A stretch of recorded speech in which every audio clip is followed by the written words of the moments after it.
Hello gents, hello, welcome to 737 Aviation channel and welcome to our new project, which is Boeing 737 simulator type rating.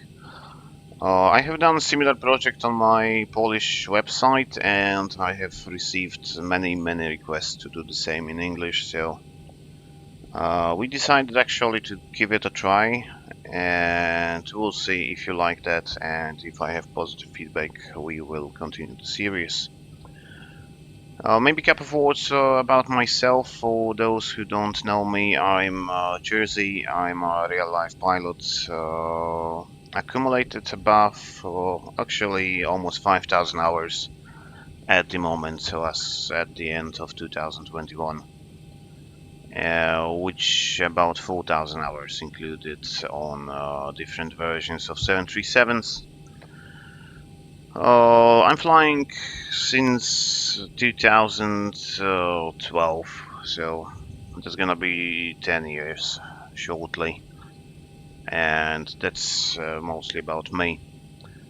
I'm creating that together with my team, so it will be a couple of people working at the project. And about the project, the Boeing 737 simulator type rating, if it will be successful, it will be about 30 episodes about the normal procedures, systems, and all other stuff that you need to know, plus a couple of non-normals like engine failures, and some minor failures as well. Altogether would be about 40 episodes in total. So you might find a lot of tutorials about Boeing 737 on the internet, mostly quick start procedures, cold and dark, quick start, quick setup, etc, etc. In this series I would like to give you intermediate to advanced level knowledge. So basically I would like to give you the knowledge on the proficient first officer level. So I would expect this kind of things to be known by the guy sitting on my right side in the 737.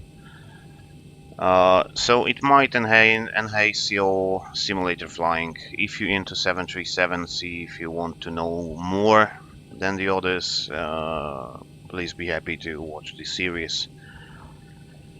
On this we'll be using 737-800 from Zibo. That's the freeware add-on on X-Plane 11, but it will work nicely as well for other add-ons as PMDG and PMDG that is coming shortly to the FS 2020. After completing the course, you will be able to fly 800 and all the NG, so new generation series 6, 7, 8, and 900. And at the end, we'll do some transition course to classic as well. So I'm flying a Sentry 300 as well as 200, which you might see on some of my channel videos. So as I said, it will be intermediate to advanced knowledge, but if you want to get some more details about the 737 that might not be necessary in the beginning, you can go to the Boeing 737 technical site, and the link will be left just below the video. So let's talk about the airplane first. So the episode 1 will be basically introductions and limitations. So you already got introduced to Boeing 737 and the channel. And talking about the airplane, as you know, that's one of the most popular airliners in the world. It's already above 10,000 pieces of this flying. It was produced, at least. I don't know how many are flying at the moment. It was created in late 60s, and the first flight took place on 9th of April 1967. So it was created very quickly. It was quite rushed, So it was created out of 727. So Boeing 727 was kind of the father for that. And you might see a lot of remains of 727. If you take a look on the profile even, you will see that all the cross sections, all the fuselage and the cockpit itself is basically a Boeing 727. It was quite controversial when it first came up because it was one of the first airplanes, actually it was first jet airplane certified to be operated just by two crew. So we had just captain and the first officer, we no longer had the flight engineer, not talking about the radio operator. So in 60s all the airplanes had at least 3 flight crew members. Some of them had 4 of them, so this one came up with 2, and all the unions went mad about that. So you know, you're gonna follow pilot because we won't need so many of them. But at the end of the day, it came up. It was very efficient airplane, and it was safe to operate it at 2 crew. And now, as we know, most of the airplanes are certified to be operated by 2 crew, and some smaller jets are even certified to be operated as a single crew.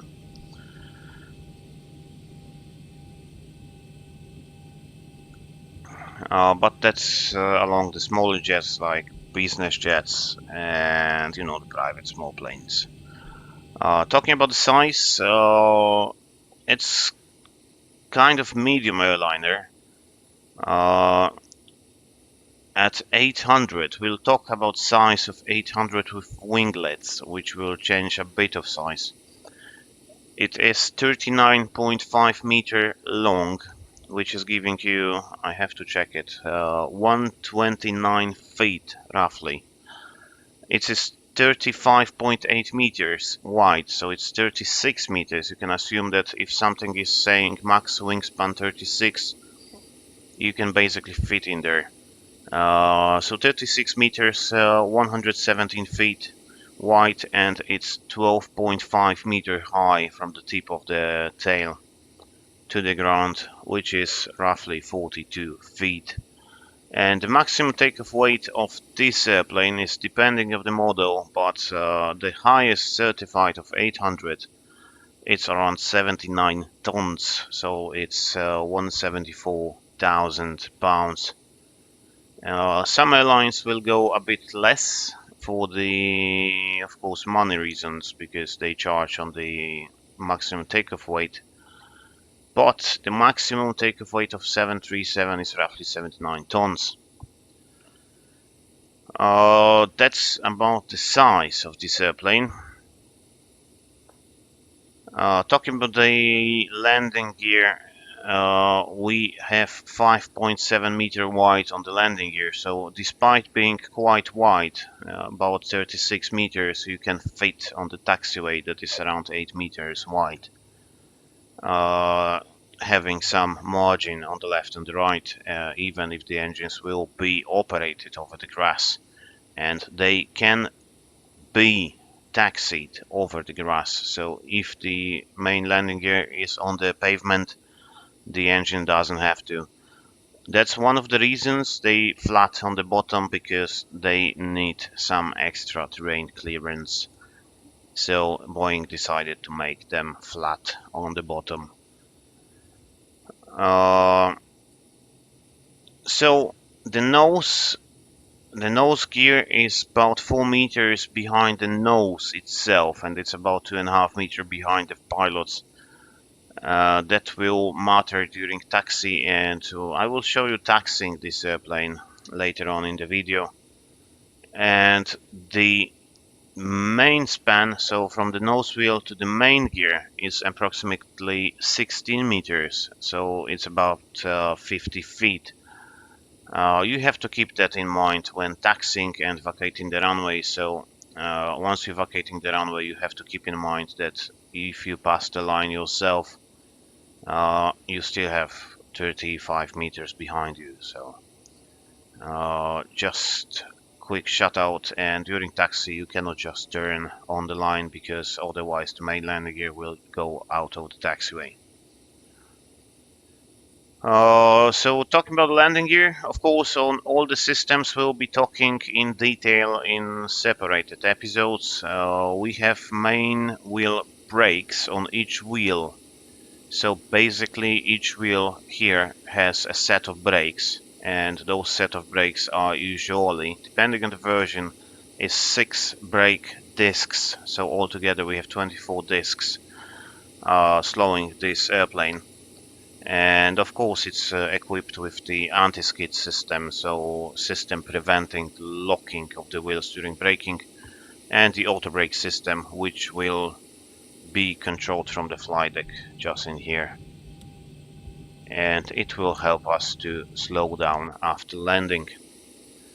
Max extension speed of landing gear 270, max retraction 235, which is quite common mistake if you put it out. If you extend the landing gear by mistake, you try to retract that, and this speed is kind of low, and max extended speed is 320 knots. So here, by the way, we have the placard with the speeds. So if you're flying 800 only, you might remember those speeds, but if you're flying different versions, you have, like, cheat sheet in here. So 900 and 700 and 800, they will have different flap limit speeds. The landing gear limit is always the same for 737, but the flap limit will differ from version to version. And that's about the landing gear. So, talking about that, we can start up the engines, and I will tell you a little bit about taxiing this airplane, some more details about the engines. And yeah, let's just play along that one. So we are already prepared for startup. So today not following any checklists, although I will tell you how to do that in later episodes. And two.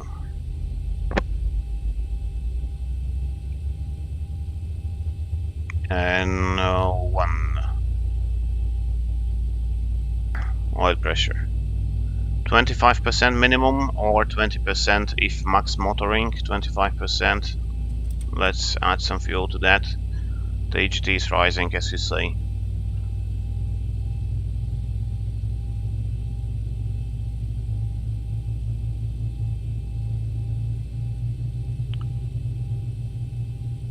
So the maximum speed, maximum temperature of this starting of the startup is depicted by the red line in here, and it's 725 degrees Celsius. But you don't need to remember that one. Technically, you have the line in here.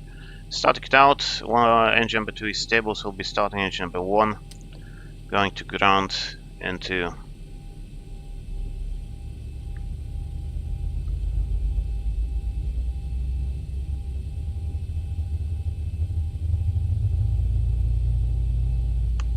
and 1 oil pressure. Approaching 25% and 2. Add some fuel. And TGT is rising. So 725 and the red line for takeoff is 950. Max continues 925, and it will basically go red once you hit the maximum temperature. Starting it out will happen at 56%, and that's automatic. If it doesn't happen, you are allowed to move it manually back to off or auto, depending on the version. We'll talk about start switches on the later episodes as well. So once we get to good engines, let's get that on buses. Quick reconfiguration, and we're not going to fly anyway, but just a matter of habit. And we switch off the lower DU by double clicking that one. If we have any malfunction of the engine, the lower DU will pop up automatically. So we don't need to have it open all the time. So actually it's even better to have it closed, because then any malfunction will pop up lower to you, and then you know that something is happening here.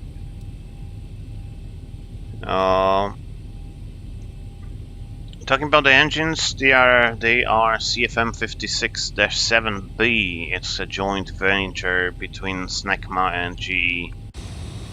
So they are created together by these two companies, and they're powering up quite many airplanes right now, including 737s and A320s. The biggest airplane they were fitted to was A340, which had 4 of those. But that was early versions, and the later ones they decided it's a bit too small. So they basically, these ones are rated at 27.3 thousand pounds of thrust. These particular ones are 26, but the maximum is 27.3. You can manually derate them, but we'll talk about the derates on the separate videos. That's quite a long story. So 27.3 is roughly 12 tons of thrust per engine, and it can provide this thrust for 5 minutes or 10 minutes if you have additional certification.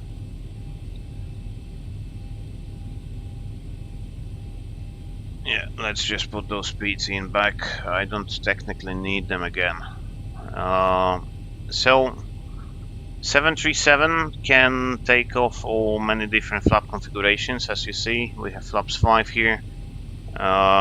Talking about the remains of 727, if you take a look on 727 flap lever and flap selector, actually all the throttle quadrant here, it's basically 90% the same, and this one was copied out of 727. So Boeing was creating 737. They were really in a hurry to present it, so they basically cut in pieces 727 and created that one.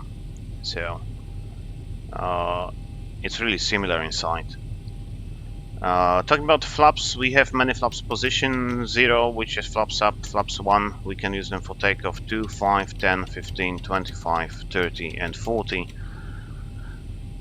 So for takeoff we can use flaps 1, 5, 15, 25 in 737-800, and on this airplane we have basically leading edge and trailing edge devices are controlled by a single lever, and we have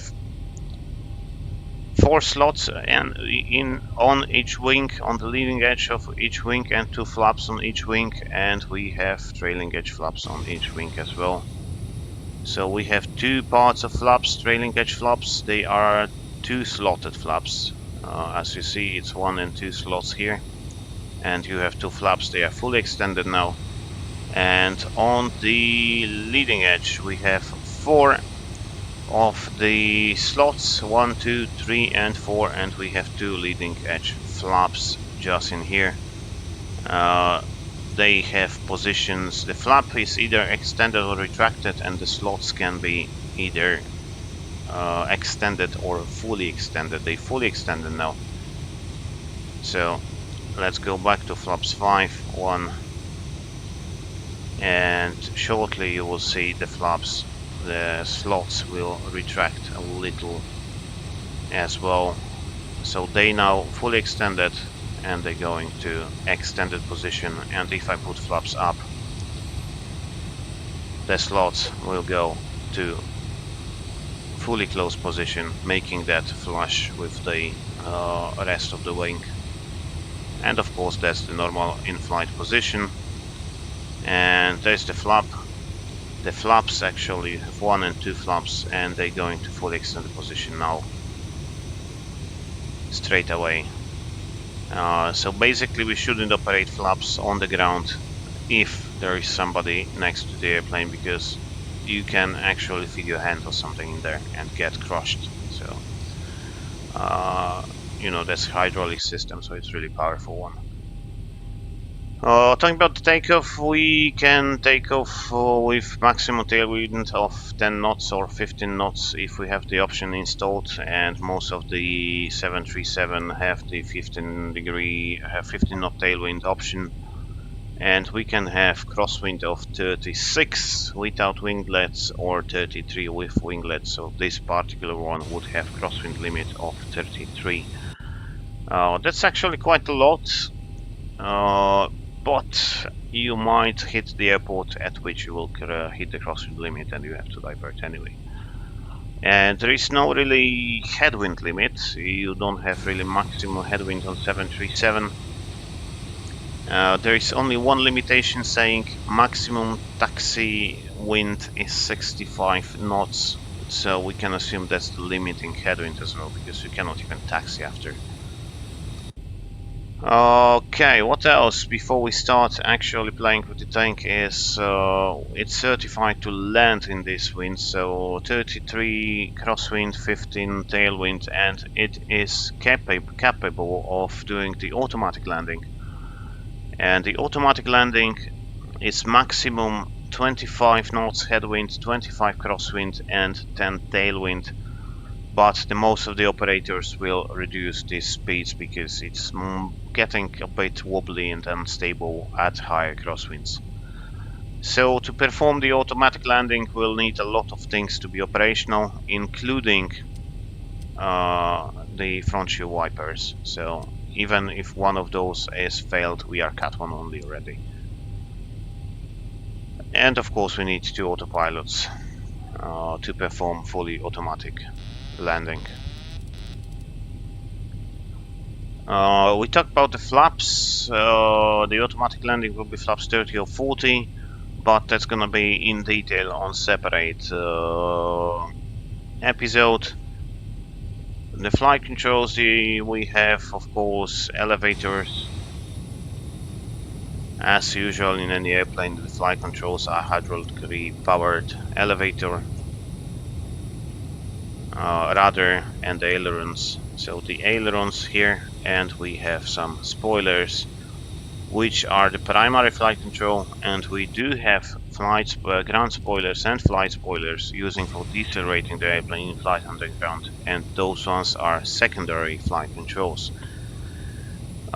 Speed brake we can use in flight only up to 1000 feet when talking about the flight controls, and it's quite efficient, but 737 is quite a sleek airplane, and sometimes you will need a lot of speed brake to slow down. It's basically kind of good glider, so if you will fly a couple of hours in that one, you will notice that it's not like a Cessna or something. It doesn't want to slow down. She wants to fly, so as I said, it's kind of a glider.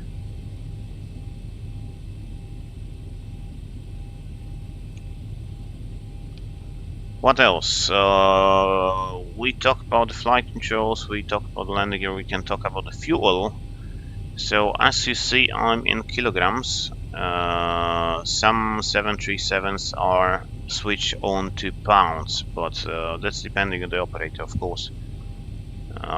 It can be changed by the maintenance. So if you sell the 737 to somebody else, they can choose if they want to have pounds or kilograms.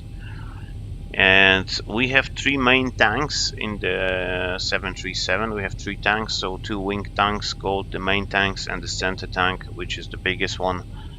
And depending on the version, 800 actually have 3900 in the wing tanks, plus roughly 13 tons in the center tank, which is maximum of 20,800 kilograms of fuel.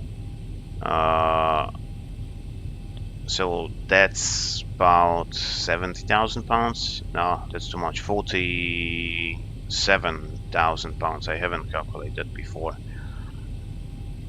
So technically we should use the fuel from the center tank first, and then at the end we're gonna use the wing tank fuel. But again, we'll talk about the fuel in this separate episode. We are certified to use couple of different fuels. The main is Jet A1, and the fuel has, of course, temperature limits, and we do have the temperature indication of the fuel in here, which is taken from the left side, from the left tank. And the minimum temperature is -43 or 3 degrees below the freezing level of the certain fuel. And the freezing level for Jet A1 is -46, so it's -43 anyway. And the maximum temperature is +49 for that. So it rarely happens that we will receive fuel that is so warm, but if you're standing on the ramp for hours in Morocco or any sunny place, it can get up to 40 degrees in here.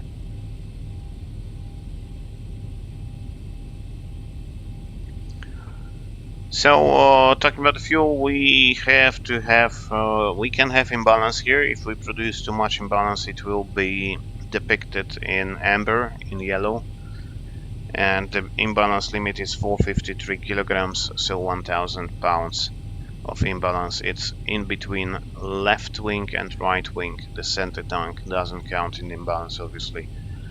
And we need minimum of 760 kilograms, so roughly 2000 pounds in each tank to operate, because the hydraulic pumps are cooled by the fuel, so we need 760 kilograms in each tank to fly, otherwise they will overheat and you will get this light in here, overheat over the ELEC hydraulic pump.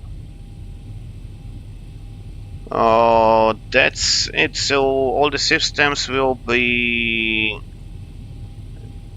brought to detail in separate episodes. And what else we have from limitations? We have speeds. So maximum speed of 737 is 340 knots, which you can set. That's maximum you can set, or 0.82 Mach. That's the VMO. That's the MMO. So Mach maximum operating, at a VMO, V maximum operating speed. And you have to keep in mind it's quite easy to overshoot that. If you those engines are really powerful, so if you forget yourself for some reason, you won't have auto throttle. It's quite easy to overshoot the speed. Maximum altitude for 737 for takeoff landing is 8,400 feet or 12,000 if we have high altitude option, and if you have this option you'll have a button high altitude just in here. It's not available in Zibo anyway, maybe it's in PMDG, but I'm not sure about that one.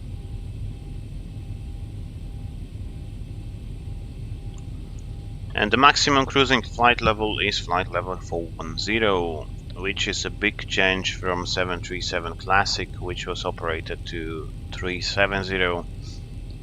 And you sometimes could get into the weather, and 410 basically will allow you to avoid all the weather except subtropical and tropical regions, when the weather can go up to 450 or something. That's the maximum altitude. So the APU, so auxiliary power unit, is still running, and the one single gauge for that is in here. APU on 737-800 is fully FADEC controlled, so you don't really have any authority above that on that, except switching it on and off and pulling the fire extinguisher lever. It has the separate extinguishing bottle. So APU is used to provide the electrical power, as you can see in here. APU generator of bus, that means that we have APU power available, but it's not used. And APU is used to provide as well the bleed pressure to the system, which is used for pressurizing the airplane, starting the system, and starting the engines, air conditioning. And it can be used for power generation and pressurization up to flight level 100. Then we can use it only for pressurization up to 17,000 feet, and for only power we can use, for only electricity we can use it up to flight level 410. So technically we can just do the full flight using just the APU, not using the generators in here. That's it about the APU. More about that we'll talk on the separate video, of course, engines and APU. And if you need something in really big detail, you have to visit the Boeing 737 technical site. I will give you the knowledge, so that I would expect from the proficient FO, as I said. But if you want to get, you know, PhD on 737, you have to reach a bit further. And of course, I will leave you all the links in the description if you want to get some more information about that one. So that's it from the systems. We talked about all the system, the flight controls, APU, engines, limitations, and yeah, I guess that's it. So we can take the pleasure of taxiing a 737. As we talked before, it's a long airplane, and as you see, we are seated just in front of the line 706. It doesn't really look like we are far away, but you have to remember that you are almost 4 meters above the ground. So, you know, the perspective is different. So let's release the parking brake and start the taxi. So the nose wheel is turning. It's usually turned on the ground by the tiller in here, and this tiller will control the nose wheel up to 78 degrees. So it's almost perpendicular to the airplane, 78 degrees. But during the takeoff run, as you have only one tiller, you don't have tiller on the right side. It was an option, but it was like 6 or 7 737s out of 10,000 of them produced with this tiller on the right side. So if you don't have the tiller on the right side, you will use the rudder pedals, and the rudder pedals control the nose wheel up to 7 degrees, which is enough for takeoff and landing. So you can control the airplane on the runway using only the rudder pedals. Okay. So the minimum turning radius is 20.1 as we talked, and you have to consider that it's still a long airplane, so we cannot just start turning here to the right, because otherwise the back would just cut the corner a lot. So if you want to be specific and taxi as you should taxi, you will have to overshoot all the lines, like at least this. It looks like we are almost on the line, but as you can see outside, we haven't even reached the outer line here. So the taxiing a 737 will involve a lot of overshooting the lines. Okay.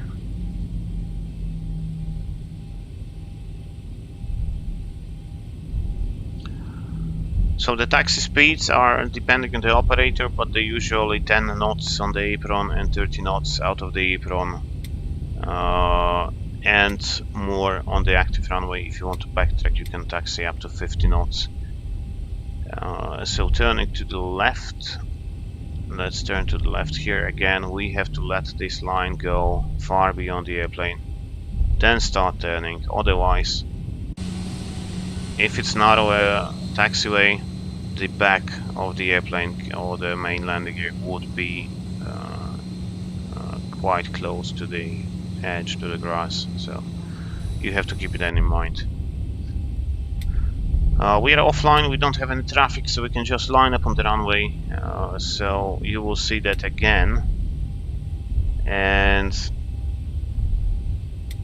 I'll show you one more thing about that before we actually get to the runway. If you're taxiing on the airport, and you are clear to hold, or you are expected to hold before the runway, you should stop before that line, like here. But let's say you want to stop like this because you want to see the line. And now take a look at that. So here it looks like we're quite close to the line. And if you go outside, you still have 15 meters out of the line, plus almost 40 meters in the back. So you have to take that into consideration if you're taxiing in the busy airport and you basically want to go into that line. You don't want to stop like this. You cannot cross the line with your nose, but you have to go really close to the line. So basically, I would feel quite comfy with stopping like this. So I'm still far away from the line, but I'm closer to the line that I was before.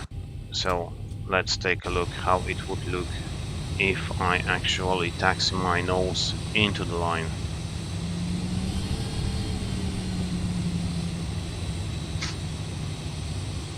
Okay, that's about right. So let's stop in here. And you see the line is actually below the airplane. And the airplane itself is still before the line. That's important in the congested airport, so somebody might be able to pass behind you. And actually in Dublin airport there was quite many accidents involving the other airplanes taxiing behind and the other guy was holding far away from the line, and they basically hit the winglet into his tail, so keep that in mind. Okay, lining up.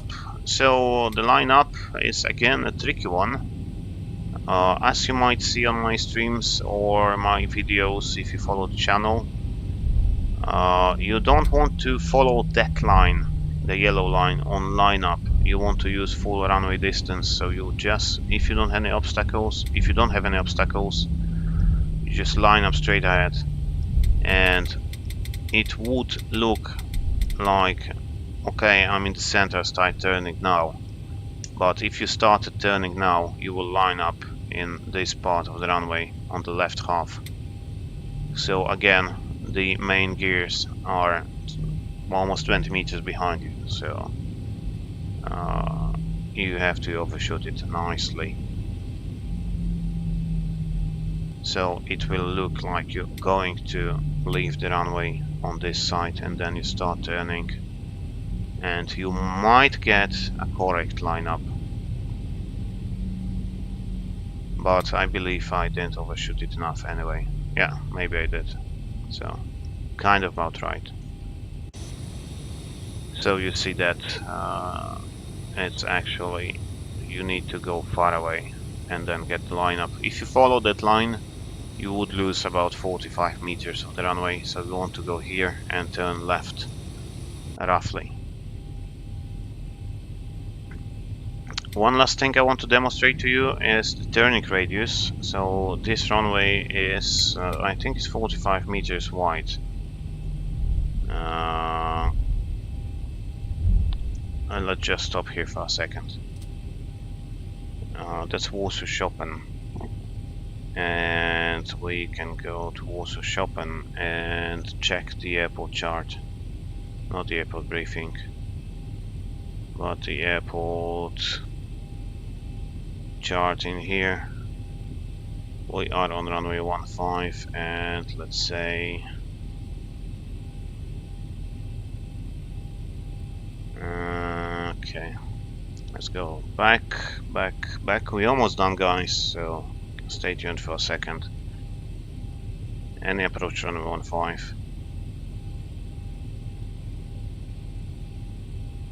And the landing distance available is, yips. Okay, that's not NAVTEC chart, it's the Jepsen chart, so I'm forgetting that one. But what we can say is we can check all these stripes. We have 6 pairs of stripes, which means the runway is 45 meters. I forgot about that one. So we'll taxi to the side of the runway and start turning from the side.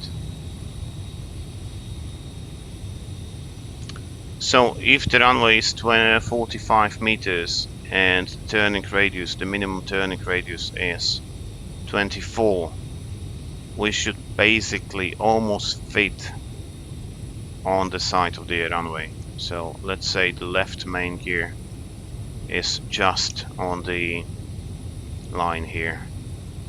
So I will turn the wheel first, which I shouldn't do. I should gain like 1 or 2 knots. I start rolling forward and then turn.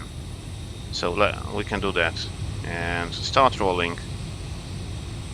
We turn the wheel fully and we'll see how much it will take to turn that 737 around. Keep in mind that Boeing is not actually recommending using differential thrust for taxiing and turning. So the logic would be to put it like this, but technically Boeing saying it's not. So it might just overstress the nose gear if you use the differential thrust or differential braking.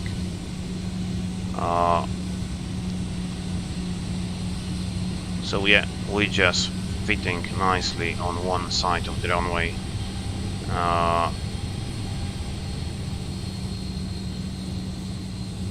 So see, actually we are managed to fit within half of that,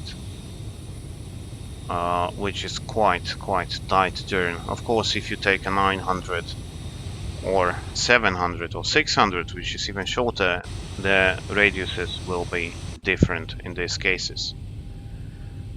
Okay guys, thank you very much for your attention, and if you like the channel, if you like the idea, give me a feedback. If you need to, if you think I should change something, leave me a comment as well, please. Otherwise, thank you very much for watching and stay tuned, fly safe, thanks. So just a short appendix before we leave. Basically, the runway is 60 meters in Warsaw, the runway 15. It's 60 meters wide, not 45, so sorry for my mistake. So 60 meters is counted from the line to line, so it's 30 meters to the center line. And as you saw, we were able to turn within these 30 meters. So that was that. Thanks for watching once again. See you guys.